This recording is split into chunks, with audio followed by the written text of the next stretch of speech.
ফের কোচবিহার থেকে উদ্ধার মর্টার শেল। দিনহাটার পর এবার কোচবিহারের ডাওয়াগুড়ির সামন্তপাড়া এলাকায় 17 নম্বর জাতীয় সড়কের পাশে একটি নদীর ধার থেকে উদ্ধার হলো মর্টার শেল।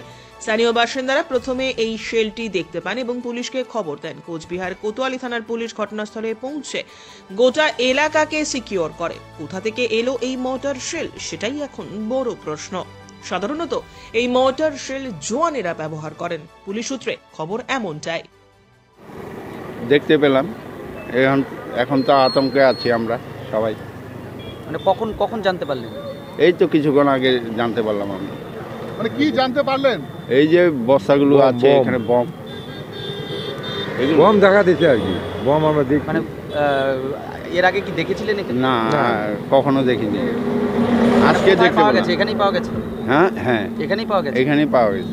মানে কি করে পেলো কিছু শুনেছেন? না না, এটা আমি বলতে পারবো না। শুনতে পেলাম, মানে আমরা দেখতে পেলাম এখানে বোম দেখা গেল। আমরা মোটামুটি আতঙ্কের মধ্যে আছি আমাদের এলাকাটা। কি মনে করছেন কি করে আসলো এখানে? কি করে আসলো এখন কিভাবে বলবো, এখন কই থেকে আসলো, এটা কিভাবে আসলো। এখন কি পরিস্থিতি দেখতে পাচ্ছেন? এখন পরিস্থিতি খুব খারাপ, ভয়াবহ। মানে পুলিশ তো হ্যাঁ, পুলিশ আছে। মানে এখন কখন বাস্ট হয় কখন কি, আমরা খুব ভয়াবহকে আছি আর কি এখানে। আপনার নাম? আমাদের আমার শ্যামল ঘোষ। এর আগে কখনো এরকম না, হয়নি। এর আগে কোনো দেখা যায়নি এটা। ব্যুরো রিপোর্ট, উত্তরের প্রহরী।